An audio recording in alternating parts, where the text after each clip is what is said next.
리니지워드 5월 21일 수요일입니다. 하나님께서 오늘 우리에게 주시는 말씀은 큐티인 본문 중에서 예레미야 36장 1절에서 4절까지의 말씀입니다. 제가 하나님의 말씀을 봉독하겠습니다. 유다의 요시야 왕의 아들 여야김 제4년에 여호와께로부터 예레미야에게 말씀이 임하니라. 이르시되 너는 두루마리 책을 가져다가 내가 네게 말하던 날 곧 요시야의 날부터 오늘까지 이스라엘과 유다와 모든 나라에 대하여 내가 네게 일러준 모든 말을 거기에 기록하라. 유다 가문이 내가 그들에게 내리려 한 모든 재난을 듣고 각기 악한 길에서 돌이키리니 그리하면 내가 그 악과 죄를 용서하리라 하시니라. 이에 예레미야가 네리야의 아들 바룩을 부르매 바룩이 예레미야가 불러주는 대로 여호와께서 그에게 이르신 모든 말씀을 두루마리 책에 기록하니라. 아멘. 네, 오늘 말씀의 제목은 두루마리를 구해서 기록하라 라는 말씀의 제목으로 하나님의 은혜를 나누고자 합니다. 여러분 예레미야가 읽었던 그 책은 무엇이냐면요, 바로 성경의 그 신명기였습니다. 이 성전을 수리하는 과정에서 발견된 그 책은 이 요시야 왕의 개혁에 있어서 굉장한 그 지침서의 역할을 했던 것이죠. 예레미야는 그러니까 그 책, 그 신명기를 읽으면서 성장했습니다. 그 안에 메시지를 숙고하고 섭취하면서요, 자기의 것으로 만들었습니다. 예레미야가 말씀을 읽을 때에는 그 말씀을 연구하거나 어떠한 학문적으로 접근하지 않았습니다. 하나님의 말씀을 그저 하나님께서 자기에게 개인적으로 말씀하신다라는 생각을 가지고 그 직접 말씀하신다는 그 자세로, 듣는 자세로 그 말씀을 읽었습니다. 예레미야는 그 신명기를 읽으면서요, 또한 이 과거에 묻혀있던 그런 기억들을 본인도 누렸습니다. 어떤 기억이냐면 하나님의 백성으로서 선택받은 그 이스라엘 백성들이 그 선택받은 은혜에 관한 기억이었습니다. 이 신명기 책 속에 기록된 또 이스라엘 백성들이 애굽에서 구출된 이야기, 또 광야에서 생명이 보존된 이야기, 그리고 계속해서 이 축복의 삶을 약속받은 이야기, 이런 내용들과 경험들을 읽으면서 자신도 그 은혜를 같이 누리게 된 것입니다. 그러니까 이러한 과거의 이야기들은요, 여기저기 흩어져 있던 과거의 체험을 하나로 묶어서 현재 시점으로 옮겨다 줍니다. 기록된 내용을 읽으며 함께 그 읽음을 통해 회상하면서 그 은혜의 근원이 무엇인지 함께 여행하며 되돌아가게 되는 것이죠. 여러분, 그래서 예레미야는 신명기를 읽으면서요, 자신만의 그 하나의 신학을 개발하게 되는데, 어떤 것이냐면 하나님에 대해서요, 이 포괄적이고 하나님 굉장히 질서정연하시고 굉장히 하나님이 관계 중심적이다라는 생각을 배우게 된 것이죠. 예레미야가 읽었던 신명기가 묘사한 하나님은 어떤 하나님이시냐면 자기 백성에게 굉장히 충실하고도 헌신된 사랑의 관계를 맺는 그런 하나님의 모습을 예레미야는 발견하게 되었습니다. 하나님은 능동적이고 활발하게 자기의 사랑으로 자기 백성을 돌보시는 분이라는 것을 말입니다. 또 예레미야는요, 이 신명기 책을 읽으면서 책임감 또한 갖게 되었습니다. 이 신명기는 하나님의 명령으로 굉장히 가득 차 있죠. 계명은 사람을 동물성으로부터 인간성으로 끌어올린다라는 말이 있듯이 하나님의 명령에 의해 우리는 그 선택이라는 것을 할 수 있게 됩니다. 그러니까 이렇게 우리는요, 하나님의 명령을 받음으로써 이 책임성을 갖게 되는 훈련을 경험하게 되는 것이죠.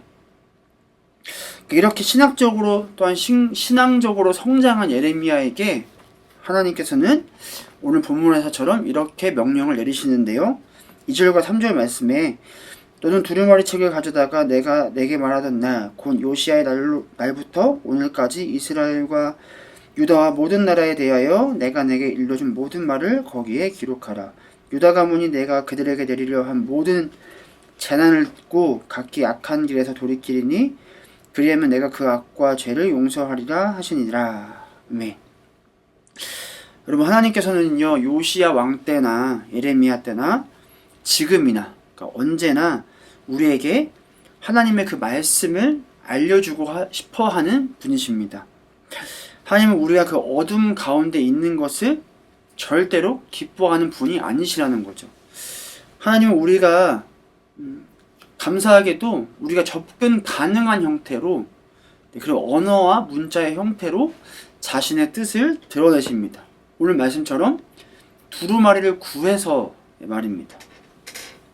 이 말씀을 기록하여 선포하는 것은 오늘 3절처럼 그 말씀을 들은 이들로 하여금 가던 길을 돌이켜 하나님의 용서와 은혜를 경험케 하기 위함이며, 또한 하나님의 말씀이 정말 변하지 않고 확고하다는 것을 드러내기 위해서 말씀을 기록하여 선포하도록 하나님께서 이끄십니다. 여러분, 이처럼요, 하나님이 예레미야에게 두루마리를 구해서 기록하라 라고 명령하셨던 것처럼요, 우리도 기록하는 삶을, 그 말씀을 기록하는 삶을 살아내야 합니다. 이 두루마리를 구해서 기록하라 라는 말씀은요, 우리에게 그 삶으로 그 말씀을 드러내고 기록하라 라는 말씀입니다. 스스로에게 한번 질문해 보시겠습니까? 나는 이 삶에서 하나님의 말씀을 기록하고 있는 사람인가 말입니다. 여러분, 박찬열 목사님의 책 오늘 나는 선을 넘는다, 그 내용의 한 부분을 제가 읽어드리면, 당신이 지금 이 자리에서 살아가고 있다는 것 자체가 하나님께서 신실하게 역사하신 증거입니다. 지금 당신이 누구인지 아십니까? 스스로에게 외치십시오. 내가 이 자리에 있는 것 자체가 하나님이 살아계시다는 증거다. 예레미야는 하나님께서 말씀하신 대로 말씀을 기록했습니다. 또한 자신의 영적 동지인 바룩을 통해 말씀을 기록했습니다. 또한 자신이 그 감옥에 갇혀 있었기 때문에 이 바룩을 통해 그 말씀을 백성들에게 낭독하도록 또 부탁했습니다. 사랑하는 여러분, 여러분이 이 자리에 서 있는 것 자체가 하나님이 살아계시다는 그 증거가 된다는 사실을 기억할 수 있기를 바랍니다. 여러분이 그 신앙의 자리를 지키기 위해서 최선을 다하는 삶이 하나님이 살아계시다는 증거가 된다는 것 또한 기억할 수 있길 바랍니다. 그러한 사명감을 가지고 여러분, 삶을 하루하루를 살아낼 수 있기를 간절히 소망합니다. 여러분, 말씀을 마치며 또 하나님의 말씀을 여러분 삶으로 기록하고 또 삶의 자리에서 낭독하는 삶을 살아갈 수 있기를 주님의 이름으로 축복합니다. 하나님께서는요, 오늘도 저와 여러분에게 요청하십니다. 두루마리에 말씀을 기록하라. 오늘 하루도 여러분, 말씀을 기록하고 낭독하는 그 은혜의 삶을 살아내는 우리 사랑하는 예능 청년들이 되시기를 주님의 이름으로 간절히 축복합니다. 함께 기도하겠습니다. 하나님, 오늘 하루도 말씀으로 하루를 시작하게 하여 주시니 감사와 영광을 올려드립니다. 하나님께서 예레미야에게 그 두루마리의 말씀을 기록하라 라고 명령하셨던 것처럼 우리 또한 삶의 자리에서 그 말씀을 기록하고 증거하는 삶 살게 하여 주옵소서.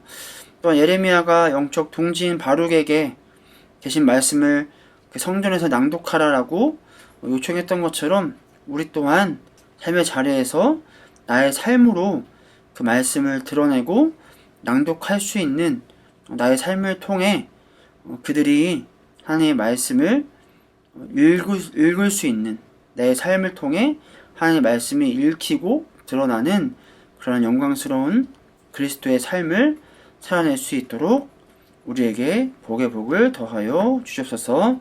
오늘 하루도 주님께 우리의 삶을 의탁드리며 살아계신 예수 그리스도의 이름으로 간절히 기도드립니다. 아멘.